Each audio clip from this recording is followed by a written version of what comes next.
Hello everyone, class 11th dear student. Previous class में आपका काव्य खंड का आरोह काव्य खंड का लेसन नंबर 1 कबीर पढ़ाया था। इसमें मैंने आपको एक पद कंप्लीट करा दिया था।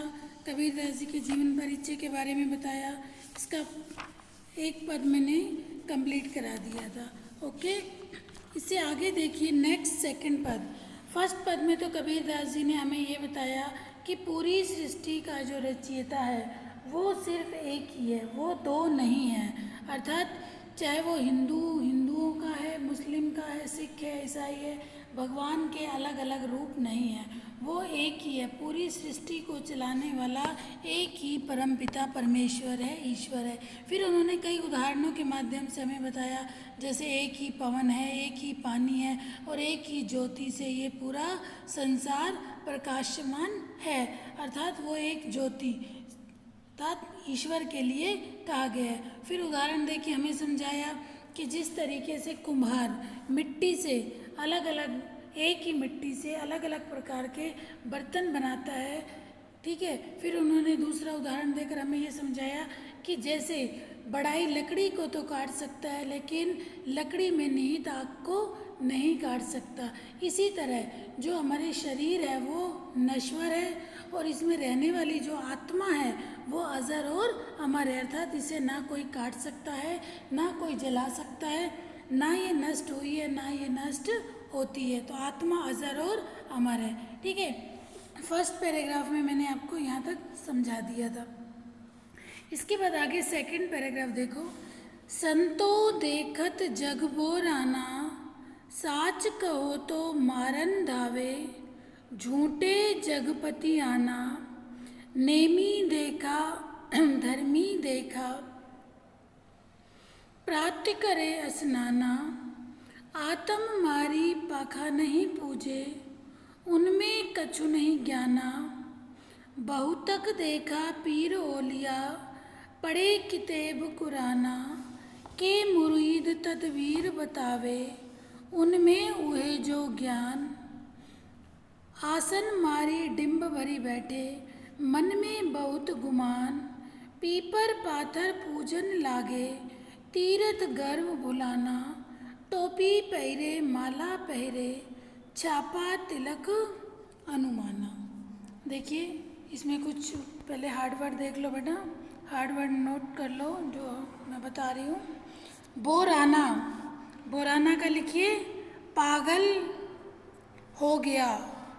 इसके बाद धावे, ठीक है, धावे का लिखिए धावे, दौड़े।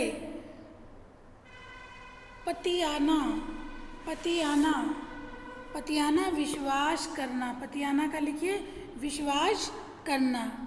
नेक्स्ट नेमी, नेमी नियमों का पालन करने वाला, धर्मी धर्म का ढोंग करने वाला, नेमी नियमों का पालन करने वाला, धर्मी धर्म का ढोंग करने वाला। स्नाना, स्नाना स्नान करना, ठीक है। नेक्स्ट लिखिए पाखा नहीं, पाखा नहीं पत्थरों को पूजना, पाखा नहीं पत्थरों को, ठीक है। पाखा नहीं के लिए क्या आएगा, पाखा नहीं पत्थरों को, ठीक है। नेक्स्ट बहुतक, बहुत से, बहुतक बहुत से। नेक्स्ट पीर ओलिया, पीर ओलिया धर्म गुरु, पीर ओलिया धर्म गुरु। नेक्स्ट देखिए किताब, किताब ग्रंथ, मुरीद, मुरीद शिष्य, लिख लिया मुरीद का शिष्य।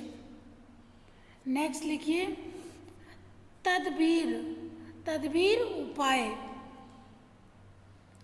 आसन मारी, आसन मारी समाधि लगाना, आसन मारी समाधि या ध्यान की मुद्रा में बैठना।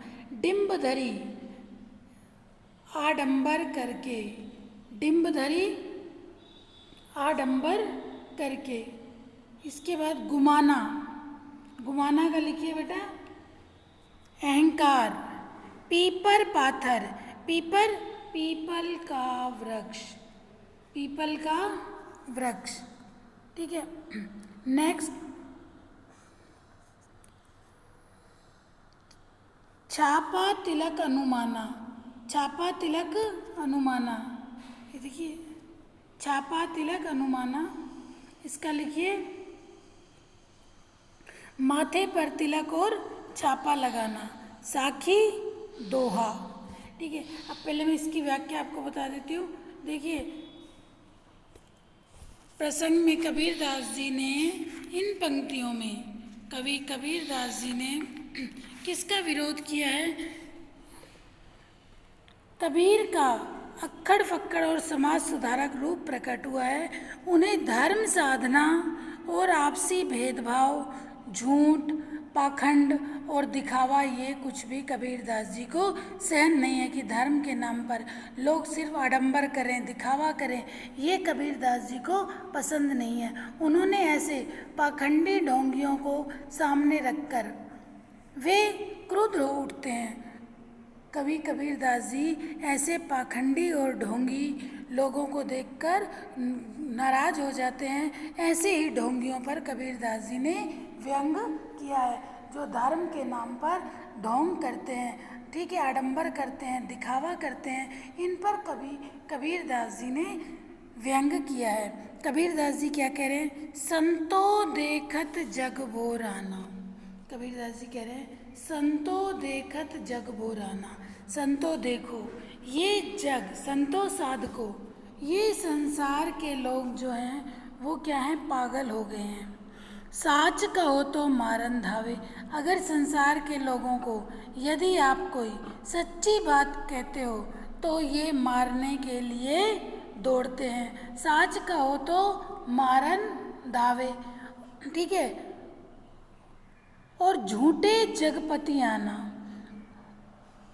सच्ची बात पर ये लोग नाराज हो जाते हैं, मारने दौड़ते हैं, और असत्य बातों पर, झूठी बातों पर ये विश्वास कर लेते हैं। संसार के लोग, कबीरदास जी कहते हैं, ऐसे पागल हैं। आगे पाखंडियों का खंडन करते हुए कबीरदास जी क्या कहते हैं? नेमी देखा धर्मी देखा, प्रात करे स्नाना। कबीरदास जी कहते हैं कि मैंने ऐसे ऐसे नेमी लोगों को देखा है जो नियम, धर्म, दिनचर्या आदि का कठोरता से पालन करते हैं, ठीक है। ऐसे मैंने बहुत से संतों को देखा। वे हर प्राय स्वयं को शुद्ध करने के लिए स्नान किया करते हैं, किंतु अपने भीतर के छिपे परमात्मा को छोड़कर जो व्यर्थ के नियमों व्रतों में उलझता है, ठीक है। कबीरदास जी क्या कहते हैं? मैंने ऐसे बहुत से नेमी धर्मी देखे हैं जो सुबह सुबह उठना, स्नान करना, बाह्य रूप से तो अपने शरीर को साफ सुथरा बना लेते हैं, लेकिन अंदर से अपने विकारों को नहीं नष्ट करते। ऐसे लोग कबीरदास जी को ढोंगी लगते हैं। आत्म मारी पाखन पूजे, उनमें कछु नहीं ज्ञान।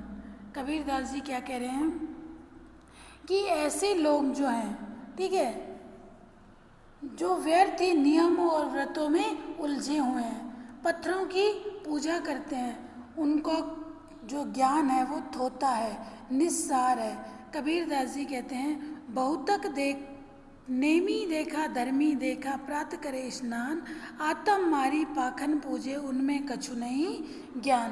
अर्थात उन लोगों का ज्ञान जो है वो निस्सार है, थोथा है। फिर कबीरदास जी क्या कह रहे हैं? बहुतक देखा पीर ओलिया, बड़े किताब कुरान। कबीरदास जी यहाँ पर हिंदू और मुस्लिम दोनों को ही के बारे में ही कहते हैं कि मैंने बहुत से पीर और पैगंबर देखे हैं जो अपने, कबीरदास जी क्या कह रहे हैं? मैंने बहुत से पीर और पैगंबर देखे हैं जो अपने शिष्यों को गुरु बन जाते हैं, शिष्य बना लेते हैं, शिष्यों को धार्मिक ग्रंथ आदि पढ़ाते हैं। बहुतक देखा पीर ओलिया, कबीरदास जी कहते हैं कि मैंने बहुत से ऐसे पीर ओलिया, ऐसे धर्म पैगंबर पीर देखे हैं जो अपने शिष्य बना लेते हैं और उन्हें क्या धार्मिक ग्रंथ पढ़ाते हैं, समझाते हैं, स्वयं भी पढ़ते हैं। ठीक है। यह जो साधक कबीरदास जी कहते हैं, बहुतक के मुरीद, बहुतक देखा पीर ओलिया पढ़े किताब कुरान, जो अपने शिष्यों को कुरान ग्रंथ वगैरह पढ़ने के लिए देते हैं। के मुरीद तदबीर बतावे, उनमें उन्हें जो ज्ञान, कबीरदास जी कहते हैं कि वो अपने शिष्यों को ज्ञान भी देते हैं, लेकिन उन्हें तो खुद ही अच्छे से ज्ञान नहीं है। आसन मारे डिम्ब धरी बैठे, मन में बहुतक गुमान। और कबीरदास जी क्या कह रहे हैं कि जो साधक समाधि की मुद्रा में आसन लगाकर बैठे हैं, जो साधक समाधि की मुद्रा में आसन लगाकर बैठा है, उस साधक को अपने मन में अहंकार है, ठीक है, उसे अहंकार आ जाता है। पीपर पाथर पूजन लागे, तीरथ गर्भ भुलाना। कबीरदास जी क्या कहते हैं, पीपल के वृक्ष और पाथर की मूर्तियों की पूजा करते हैं, तीर्थ और व्रतों का पालन करते हैं, वे सब छल और भुलावा करते हैं। साधन अनुमान लगाया जा सकता है कि कोई, कबीरदास जी क्या कह रहे हैं कि जो व्यक्ति पीपल को पूजते हैं, पीपर पाथर पूजन लागे, तीर्थ वगैरह पर स्नान करने जाते हैं, और वहाँ स्नान करने के समय अपने आप के अंदर में गर्व महसूस करते हैं कि देखो मेरे भाग्य में ये था, मैं ये सब कर रहा हूँ। टोपी पहरे माला पहरे, कबीरदास जी कहते हैं कि ऐसे ढोंगी पाखंडी जो टोपी पहनना, तिलक लगाना, गले में मालाएं पहनना को देखकर उनके पखंड का, टोपी पहरे माला पहरे छापा तिलक अनुमाना, जो वैसे व्यक्ति जो टोपी पहनना, मालाएं डालना, ठीक है, ढोंग की भक्ति करना, दिखावा करना, आडंबर करना, कबीरदास जी कहते हैं कि उनसे अनुमान लगाया जा सकता है कि ये कितने ढोंगी और आडंबर की भक्ति कर रहे हैं, दिखावे की भक्ति कर रहे हैं। ठीक है बेटा, आज ये इतना ही पढ़ाऊँगी, कल मैं आके नेक्स्ट क्लास में फिर आगे पढ़ाएंगे। Okay, thank you.